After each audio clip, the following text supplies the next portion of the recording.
Salam para mahasiswa, kembali bertemu dengan saya, Stefanus, di mata kuliah Konseling Pastoral, dan saat ini pertemuan ini adalah additional meeting.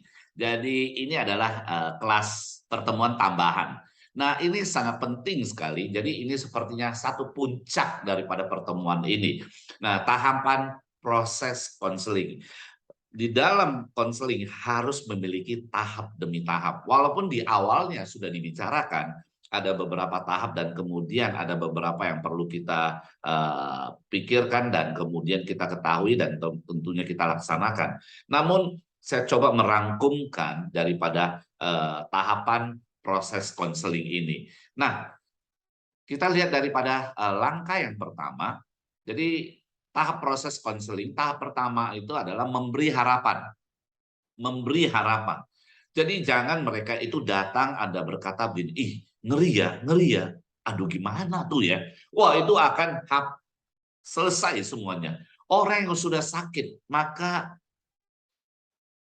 ditakutin lagi. Ataupun Anda tidak memiliki hikmat, kekurangan hikmat, dan Anda mengeluarkan kata-kata yang sudah menakutkan dia akan runyam.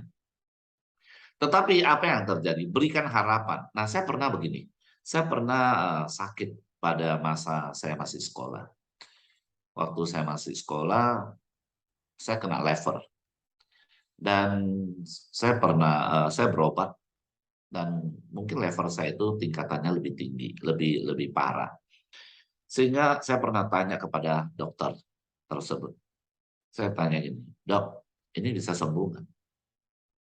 Dan dokter ini berkata begini, "Ini nggak bisa sembuh." Apa yang terjadi?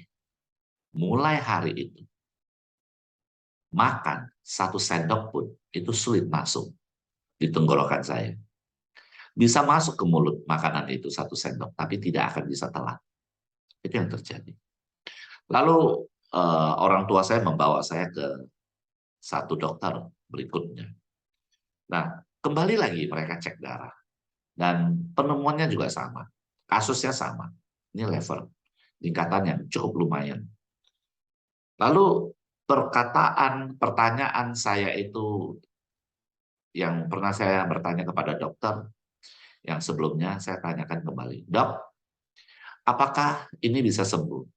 Dan dia berkata begini, "Banyak orang sembuh kok." Dia hanya berkata itu. Saudara tahu, waktu dia berkata begitu, kita selesai, hanya lebih kurang 10 menit saya berbicara. Kurang dari 10 menit saya berbicara kepada dia. Lalu setelah saya bayar dan itu keluar. Saya keluar daripada ruangannya, keluar daripada tempat prakteknya. Apa yang terjadi? Di perut saya langsung lapar. Nah, betapa besar perubahannya. Memberi harapan. Ceritakan kisah atau harapan Anda, atau klien Anda lainnya yang bisa membantu. Oh, masalah kamu berat. Kita kadang-kadang tahu itu berat. Namun, kita katakan, oh, gampang lah kalau itu. Banyak orang kok yang bisa menyelesaikannya. Kenapa kamu tidak? Kamu juga lebih hebat daripada mereka. Kenapa kamu tidak bisa selesaikan? Mereka yang tidak sehebat kamu aja bisa. Nah, ini kan sesuatu kalimat-kalimat yang memberikan harapan kepada mereka. Ya. Dan kemudian berikutnya kita lihat ya. Ada beberapa maksud daripada orang datang untuk konseling. Nah, ini jangan kita kejebak. Inilah yang kita jangan kejebak. Jadi yang pertama itu tipe klien mengadu. Mereka ngadu aja. Klien datang hanya untuk mengadu, orang tersebut hanya ingin keluh kesahnya yang ada, dan ada yang dengar. Tentu dibutuhkan si pendengar memberikan respon empati. Klien yang datang belum tentu ingin mendapat solusi untuk diterapkan dalam hidupnya. Namun, lebih cenderung hanya ingin mengeluarkan keluhan, keluh kesah yang ada dan ada yang dengar. Nah, pada saat itu apa yang harus kita lakukan? Apakah saya pernah kena hal yang demikian? Ada. Terutama apa? Terutama di gereja. Mereka itu di gereja itu tidak bayar. Di gereja itu gratis. Sehingga mereka gunakan apa? Gunakan Anda, kita ini sebagai pendengar. Dan kalau bisa sebagai penyorak. Oh begitu ya, aduh kenapa bisa begitu ya. Nah ini buat mereka. Jadi kalau mereka itu adalah tipikal yang begitu, maka Anda bicara tentang solusi apapun, ia tidak mau menerimanya. Karena apa? Aku adalah aku. Pokoknya kamu nggak mau tahu, pokoknya kamu dengar deh. Kamu sebagai penerima aja. Itu yang terjadi. Anda mau memberikan solusi, mereka tidak mau mendengar. Mereka tidak mau terima. Ya, haleluya. Yang kedua, tipe klien minta proteksi. Memberi pengaduan untuk membentuk opini agar pandangan orang terhadap dia adalah benar. Nah, ini yang sering terjadi untuk suami istri. Sering sekali terjadi. Kalau suaminya ngomong tentang kesalahan istrinya dan dia itu mulai menceritakan bahwa dia itu terjolimi. Begitu Anda itu berbicara kepada istrinya, Anda ingin memarah, Anda tidak punya pengalaman, ingin memarah, ingin bertanya, ingin mengatakan kamu tidak boleh begini segala macam. Maka waktu kita itu mulai mendengar dan dia juga berkata dengan segala sesuatu yang terjoliminya oleh suaminya. Anda tidak tahu mana yang benar dan mana yang tidak benar. Haleluya. Haleluya. Jadi mereka itu butuh pembentukan opini supaya apa? Supaya ada orang yang pro kepada mereka. Dan mereka tidak cari solusi. Anda tawarkan solusi, boleh? Boleh, bukan nggak boleh. Tapi penawaran Anda harus siap. Bisa dia terima, bisa juga dia tidak terima. Itu yang terjadi. Dan kita jangan sakit hati. Ya, karena apa? Karena itu adalah hak daripada mereka. Tipe yang ketiga itu adalah tipe klien ingin menyelesaikan masalah. Tipe ini mengharapkan masalah agar selesai. Klien demikian ingin mendapat solusi, ya. Namun ada beberapa juga yang tidak mau menjalankan solusi dan telah diberikan dengan alasan menurunkan martabat. Nah, ini kalau berbicara tentang hal yang demikian, ada kalanya kita sering dengar dari orang tua, di mana orang tua tersebut anaknya itu membandel, anaknya itu nakal, anaknya tidak bisa berkomunikasi dengan bapaknya. Nah, waktu berbicara kepada saya hal ini, maka saya mulai ngecek. Jadi dia berkata, Pak Steve, anak saya laki-laki ini tidak bisa berkomunikasi dengan saya, hanya komunikasi pendek oke, tapi komunikasi yang panjang, ngobrol itu nggak bisa. Hanya ngomong sebentar lalu dia cari alasan untuk pergi. Nah, orang tersebut, maka saya berkata, nah, ada apa dengan ini semua? Kalau Anda sudah berkata begitu, apakah izinkan saya untuk bertanya kembali? Maka saya mulai bertanya untuk menyelidiki ataupun menganalisis daripada problem-problem ini. Dan semua yang saya tanyakan, saya cari, tidak ada masalah. Sampai terakhir saya berkata begini, kalau ini tidak ada masalah, ini tidak ada masalah, pasti ada satu masalah. Masalahnya satu, saya langsung tembak. Waktu dia dalam keadaan anakmu sebelum lahir, jadi artinya istrinya lagi mengandung anak tersebut, maka terjadi satu perdebatan ataupun satu puncak pergolakan emosi yang negatif. Apakah itu terjadi? Dan dia berkata, iya benar. Pada saat istri saya itu hamil 7 bulan, anak ini, saya selingkuh. Nah, sudah dapat. Kalau Anda selingkuh, maka ada terjadi penolakan. Saya berkata, gampang. Mulai saat ini, Anda tidak perlu bicarakan hal itu. Namun, dengan hal yang sama, tujuan yang sama, Anda harus bicara begini. Apa yang menjadi kesalahan orang tua? Orang tua tidak pernah akan sempurna. Dan kamu juga tahu, bicara kepada anak. Kamu juga tahu, nah, maka dulu papa belum Kristen. sekarang sudah Kristen, sekarang sudah ngerti, sekarang sudah bisa mengasihi. Maka pada saat ini, Papa minta maaf kalau Papa ada buat kesalahan sama kamu. Ampuni Papa. Papa mau bertanggung jawab dan pasti membesarkan kamu jauh lebih baik. Karena Papa punya Tuhan dan kamu juga punya Tuhan. Wow, apa yang terjadi? Sekarang mereka bisa akrab dan kemudian tentunya melalui tangisan segala macam, saya tidak perlu bicarakan itu. Mereka akrab dan kemudian mulai memetakan kesuksesan daripada anak dan sudah belajar di Inggris, ya. Dan saya dengar dalam hal ini mereka sudah sukses dan saya berkata tidak cukup Anda itu, anakmu itu harus ambil S2, paling rendah itu harus S2. Ya, itu yang terjadi. Jadi komunikasinya sudah lancar. Baik. Nah, langkah yang kedua, pemahaman apa problemanya. Gunakan tools dan paham pola serta dasar. Nah, lihat baik. Ya, ini saya sudah mengutarakan daripada profesionalisme. Nah, gunakan tools, mungkin saudara dan saudara tidak memiliki tools itu karena bukan bidangnya, ya. Tetapi ingat kembali kepada kita, pemetakan itu adalah pastoral counseling. Jadi kita itu ada di gereja. Inventarisasi seluruh permasalahan klien. Jadi inventaris saja. Dia kalau ngomong begini ceritanya, nah salah satunya dikatakan, semua orang rumah itu benci kepada saya. Nah, yang benci kamu itu siapa saja? Nah, tentu kita inventarisasi. Rumah itu ada berapa orang? Semuanya ada berapa orang? Oh, cuma ada 7 orang. Dalam 7 orang, bagaimana kamu dengan ini? Bagaimana kamu dengan kedua? Bagaimana kamu yang dengan ketiga? Nah, itu inventari permasalahan. Orangnya dulu. Setelah itu, apa permasalahannya? Mungkin salah di komunikasi, mungkin salah di dalam contoh. Ada kalanya kakak adik. Si kakak itu adalah orang yang rapi, melankolis.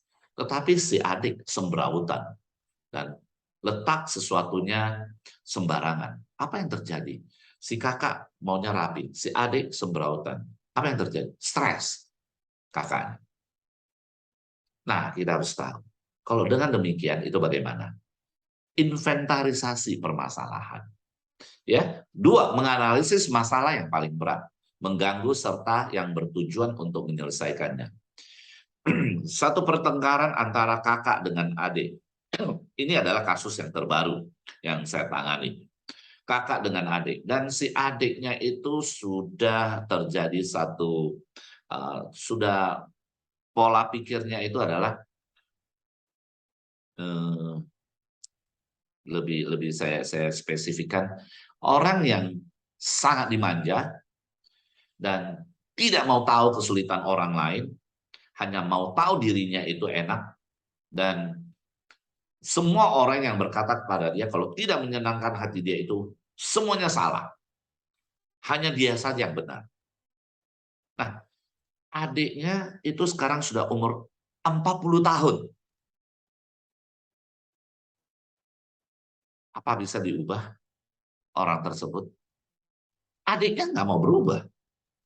Maka apa yang terjadi? Setelah kita menganalisis masalah yang paling berat, ternyata si kakaknya sudah stres.